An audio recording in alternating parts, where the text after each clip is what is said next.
Mr. Chairman, I move that we exit executive session. We have a motion. All in favor, say aye. Aye. Aye. Mr. Chairman, I move that we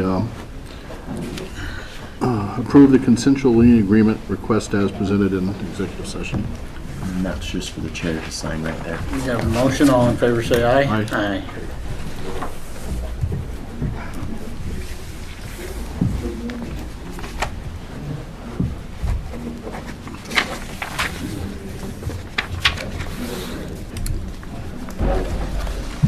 Todd, might as well come on up.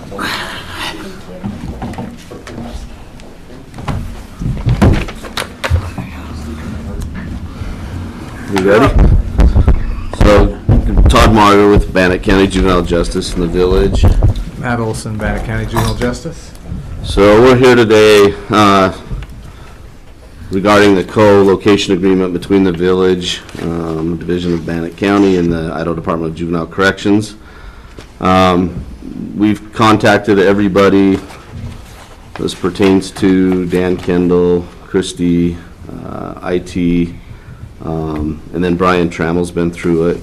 And the state made the adjustments on the co-location agreement. So we're asking for signature today on it. And this is the same discussion that we had the other day. It is. About It is. The other 3 office spaces. 3 office spaces, it would be $1,800 a month or $21,600 a year. We'd prorate that this year based on, the date they occupy. The other thing that was kind of holding us up was the insurance. Talked with Matt Phillips, and we got in touch with the state, and they adjusted the insurance to Matt Phillips' liking, and so he's good with it as well. Any questions? Nope. Looks like you crossed your I's and dotted your T's. I'm hoping I cross my T's. Okay, motion? Mr. Chairman, I move that we approve the agreement and authorize your signature on it. Have a motion, all in favor, say aye. Aye. Aye. Well, thank you. Hey, thank you. We'll send it off to the state and see how they do.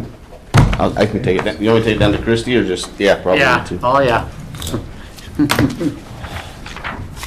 Thank you. Thank you. Hi, Corinne. Oh, okay. Shanda.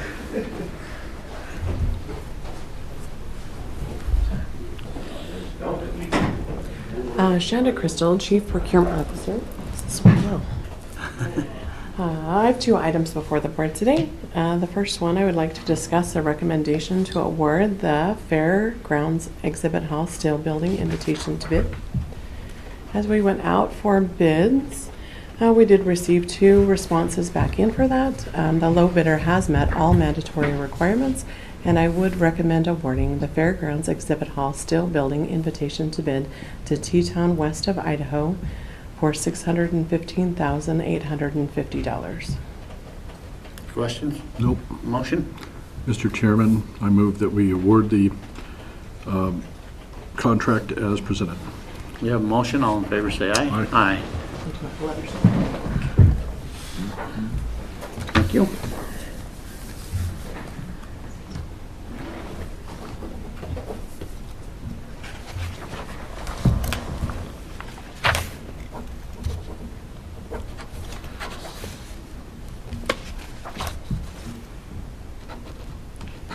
And the second item I have before the board is a request to, a recommendation, to award the request for proposal for the detention center asphalt repair project.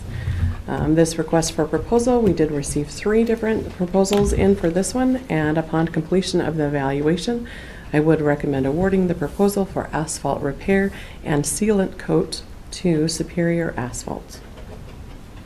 And on that one, we're gonna do the striping ourselves. correct? Yep, we did ask for proposals for that. As the dollar amounts came back and were reviewed much higher than we could do internally, it was decided that we would do that in-house through Daniel Kendall and his crew. And so we're only doing the repair portion and the seal coat of the parking lot. Okay, questions? Nope. Motion? Mr. Chairman, I move that we award the asphalt repair contract as presented. We have a motion, all in favor, say aye. Aye. Aye. So this project was awarded at $75,000. So upon this decision made today, Levi is going to reach out to Superior Asphalt to understand exactly how much we can complete. And if there's additional portions that aren't be able to be repaired, the sheriff may come back and ask for additional funds. But at this time, we are capped at the $75,000 that's currently approved for this project. And I do have letters.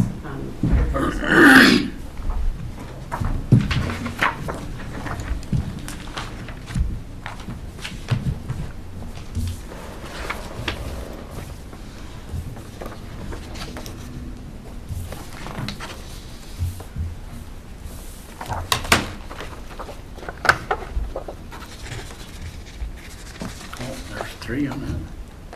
Yes, there was 3 on it. 3 bidders, wasn't there? Yep, and 2 on the steel building.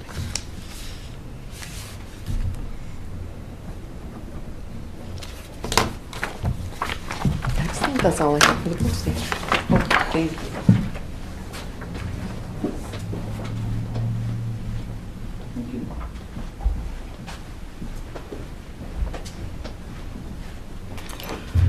Wes!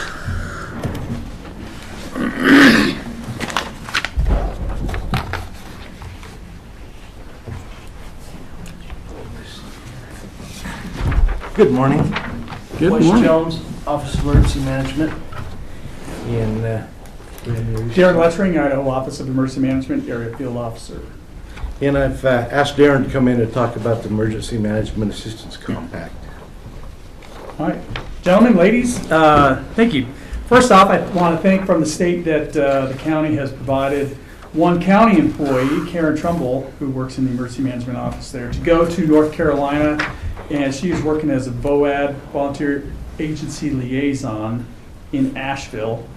And she's helping that county help its citizens at, if you've seen the news, devastation right everywhere. Also, within Bannock County, but working for the Greater Healthcare Coalition and PMC, is Parker Williams. He deployed 2 days afterwards. So you've got 2 citizens from Bannock County, 1 employee, deployed to North Carolina. And right now, that's all from the state of Idaho that we've got. We got 1 from Idaho Falls leaving hopefully tomorrow. PIO going, and I think we just set up, if possible, that Emma might go. We'll work through Wes on that one, obviously.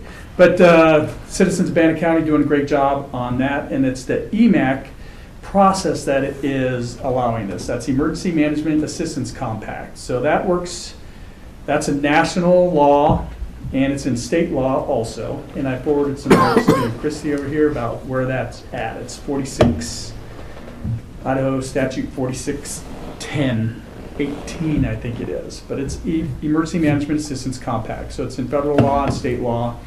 And it's agreements across all 50 states and territories that in the time of need, a state can deploy its staff and equipment to another state and get reimbursed. So the risk for reimbursement is basically 0, as much as it could be. When your staff go, they go as if they're working for you. So the payment process, however they're gone, generally it's a 2-week deployment. Their pay works the same as if they were working in the office here. So they'll submit their hours, or salary just keeps, everything keeps going from the Bannock County treasurer to that person. That pay works. And then when we come back, they put in what amounts to a travel expense voucher, and that goes from the person to the county to the state of Idaho, and then to the receiving state, in this case North Carolina. They've got to go through the process to review the contract that was made, and I'll get to that, back up to that in just a minute. And it should match up for the contract. So in this case, it's about $3,000 travel and about $5,000 salary. They look at everything, that it's on the up and up, good to go. So then they cut a check to Idaho, and Idaho cuts a check back to Bannock County. And that covers your costs for the travel and salaries. If the state of Idaho had a stated declaration in place, which we do not, we could the state could front load those expenses back to the county, but that is not possible right now because we don't have a declaration. So we have to wait for the receiving state to go through their process and cut Idaho a check before we can send that money back to the county. Normally, that's 45 days when it's a one event, but this is multiple event, multiple states. So it might take 60 or 70 days, but generally it's pretty quick. I saw in the news yesterday that North Carolina enacted a new bill for this to fund everything. So when Karen gets back as the employee of Bannock County, she'll submit that travel expense, and I don't know, the clock starts at that point. Hopefully we can get back 45 days. Anything past 60, the state of Idaho will be calling North Carolina to say, hey, where's this at? And we'll be tracking it for you. So the approval process, so I got ahead of myself a little bit. So the approval process goes through a web-based tracking system where the state will put in a request, and then all the other 49 states can see these requests that come in. So this request came in for a voluntary agency liaison. I saw it, and I said, who can fill that? And called Wes up, a couple other folks, and Karen's name popped up. So let's work through that. We put in a mission ready package, which is basically the beginnings of a contract that say this is what the travel looks like, cost-wise, time-wise, this is what the salary looks like. In some other cases, you might have other expenses, but this is pretty office-based, basically. So it's pretty easy. So we upload that, Director Ritchie approves the publishing, and then North Carolina looks at it, says, I like that, we can deal with that, and they approve it. And then we sign the pieces of paper electronically within that system, and then that basically generates a contract for those costs. And there's some leeway in it. It's not very, not real stickler, because a lot of things can change on travel. Like Karen, I just found out is going to be flying out of Asheville instead of flying out of Greenville instead of Asheville. So there might be a change there, and that'll get amended if needed. So that contract is probably 90% correct. There's 10% leeway in there. And that's where that cost that they're expecting to see come into play. So right now, everything's tracking that those costs will be very similar. And if anything changes, like hotels or mission change, go to a different site, we would amend that contract appropriately. And that contract is called mission orders, very military-esque. You just get your orders and then you can purchase that. So right now, Karen has purchased plane tickets, a rental car, and she's getting paid on your dime, basically, at the tune of probably going to be about $3,000 plus $5,000, $8,000. So you're going to have to basically float that until the reimbursement comes back. Travel costs, those will be totally reimbursed by North Carolina, and the salary costs will be totally reimbursed by North Carolina. Karen is an EMP, Emergency Management Planning Grant employee, so she's 50-50. But that doesn't really come into play here as she's deployed, because it's just 100% reimbursement. So we'll exclude that when we do the MPG reporting? Yes. Okay. Yeah, so when that report comes back, you just delete that line as something reimbursed. We can go through the details, but yeah, you won't put that in for reimbursement. So what I thought we would do is, because the Commission in County Operations doesn't have budget authority to pay Karen overtime, I thought we would pay her expenses out of a grant, even though this kind of isn't a grant, but at least I can track the money separately. And then that way the reimbursement will just match. And so it'll be money in, money out. Money out, then money in. But I figured that would be a little bit cleaner. And then once we know the total expenses, Wes was gracious enough to let me kind of piggyback in when he does the reimbursement packet, so I can see how much that will be. That's what we'll set the budget for. And then it'll just wash out. Okay. So I asked that this be put on the agenda so that it could be transparent, that the Commission, one, allowed an employee to go so that the community knows, but also to basically approve the expenditures and then the formation of the grant so that we can pay it out. The only other question I had is where this is reimbursement money, is this in any way, shape, or form federal funds that I need to report on a single audit, or is this just totally outside that scope? Well, probably 75% is coming from federal to North Carolina, then into North Carolina. But does it flow through enough that they'll report it, not us? And as far as we're concerned, it's coming from North Carolina. Okay, so don't worry about the single audit. Yeah. Okay. I can get somebody from finance to answer that question.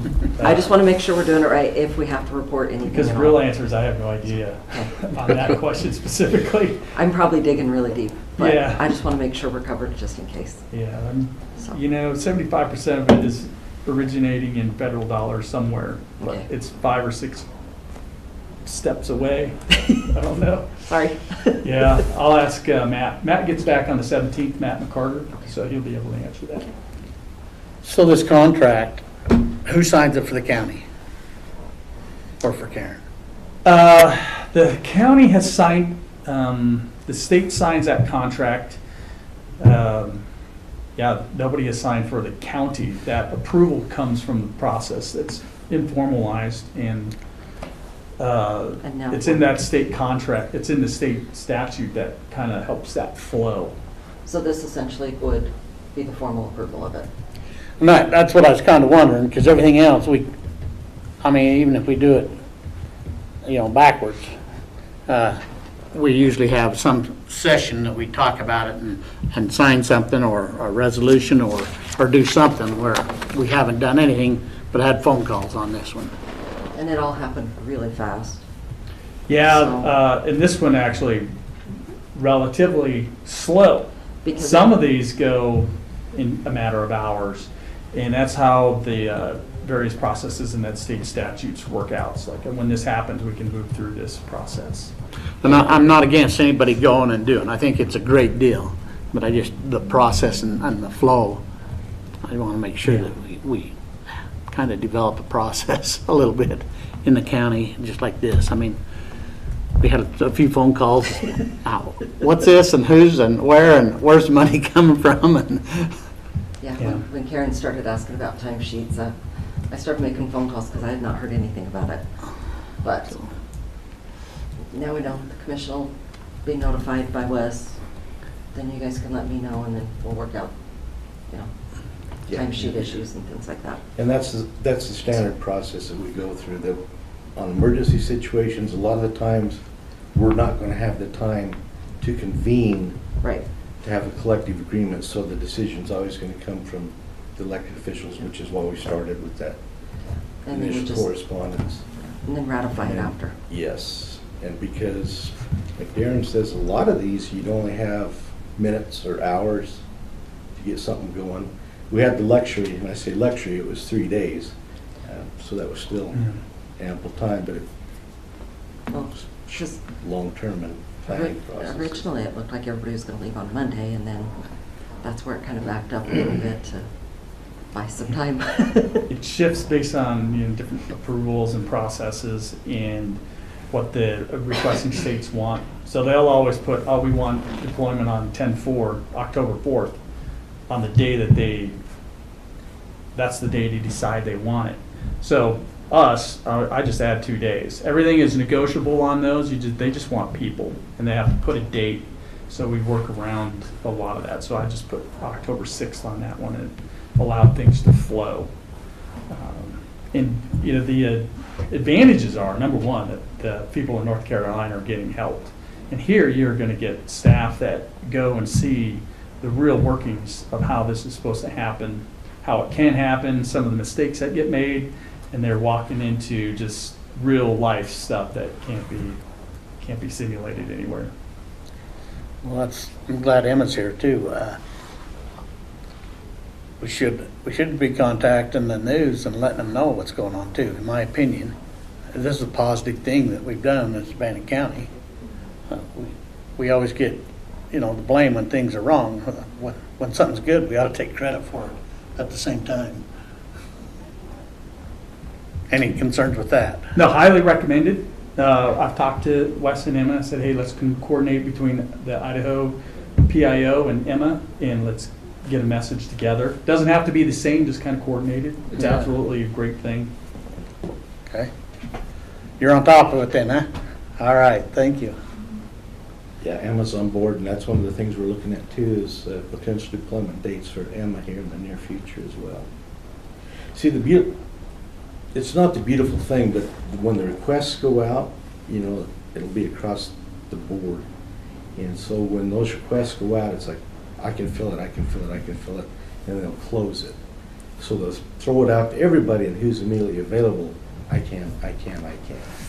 So even with like the PIOs and a lot of the volunteer organizations and support from there, it's like, this is our needs. Well, I can help out here, I can help out here. And then we just keep rolling that over, and then they're looking at 1 week, 2 week deployments, and then starting over from there. Yeah, there's going to be requests coming for a while, I think, especially up in Florida where they get the second hit. So people go for 2 weeks, then they have to go home, basically. It's a 2-week deployment, and they get backfilled by people, and it just starts a circle. Kind of like the fire teams. You may not be that familiar with how the fire incident management teams work on the big force, but they're all there for 2 weeks, and then they rotate out. Some of those fires, like the Moose Fire a couple of years ago, had 6 different teams on it, 3 months worth of work. Well, we have a lot of local fire departments that send Yeah. excess. Our ambulance employees too.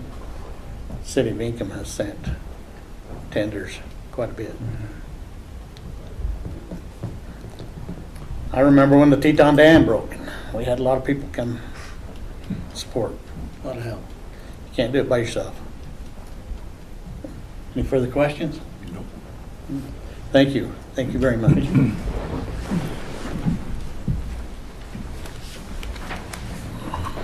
Okay. Like Nancy, you're up. Commissioners, the Edward Byrne JAG grant that we discussed last week has been prepared, and I submitted on my part, and I'm unclear whether it went to Ernie or if it actually submitted, so I'm just requesting permission to do official submission on just grants, and if it came to you, then we'll have Mandy come help you submit. Okay. I got a DocuSign. From Just Grants. I don't know who it was from. Okay. If you forward that to Adam, Adam can look at it. I did, and he says it looks legit, but then when I tried to open it, it said it had already been signed. So, It was a little, because normally on this grant, Andy has filled it out, and he's asked us to take that over, so when I hit submit, I assumed it was gonna go to you, and then, but now it does say submitted in the system, and so I'm not, if it will, anyway, because I do have an authorized signature in there, but most of the other grants go to Ernie as the official authorized representative for the county, so just wanted to double dot everything. Okay. It is, it's due by the 22nd, but so everything's pretty much ready, so. I'll look at that DocuSign again and see what, if I can find anything else. Yeah, I sent it to Adam when I got it. I said, I don't know about this. I can't see who it's from, what's going It on. probably would not have been a DocuSign. It should have been like a login to Just Grants, and then you just. put- That's the way it usually was. Yeah, so that, I'm not sure that that's it, but. All right. We'll investigate further, huh? All right. Christie? Do you want to do this one too? I can't get to the backup. And I didn't print them out. This is for the, these are the mini grants. Sorry, now I remember what it is. Okay. This is just seeking approval or signature on the FY25 mini grants. These are the ones that the sheriff's office does. And then we just have multiple ones pop up. This is the overall approval process, just so that as they come up, we can apply for the ones that the sheriff's office can take advantage of over time for. Okay. Concerns? Nope. Motion? Mr. Chairman, I move that we approve the traffic enforcement grant project agreement as presented and authorize your signature. We have a motion. All in favor, say aye. Aye. Aye. Sorry, I drew a blank. That's all right. Resolutions. First resolution is number 2024-66, and this is authorization in order to reallocate funds, and this was to move funds in different departments For for. vehicle purchases for county operations and road and bridge. And then also, when we set the budget for IT, we put expenditures in capital, and it should have been up in operating budget because it was for a bunch of small items. So it's within the budget, not opening or anything like that, just moving. Okay, and the second resolution is 202467, and this is approving tax cancellation request that we had last week. Questions? Nope. Motion? Mr. Chairman, I move that we approve resolutions number 2024-66 and 2024-67 as presented. We have a motion, all in favor say aye. Aye. All right. Next, under the consent agenda, we have some invoices, we have salary rate approval forms, and we have minutes from October 3rd and 8th. Any questions or concerns on these?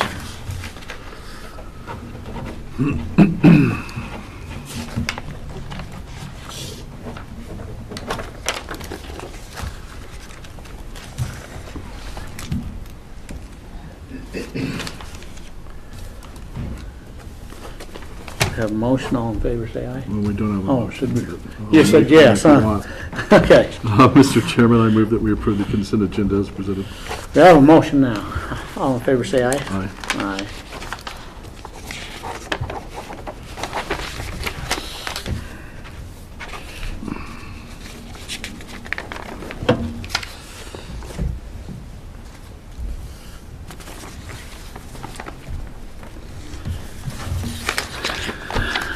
And with that being said,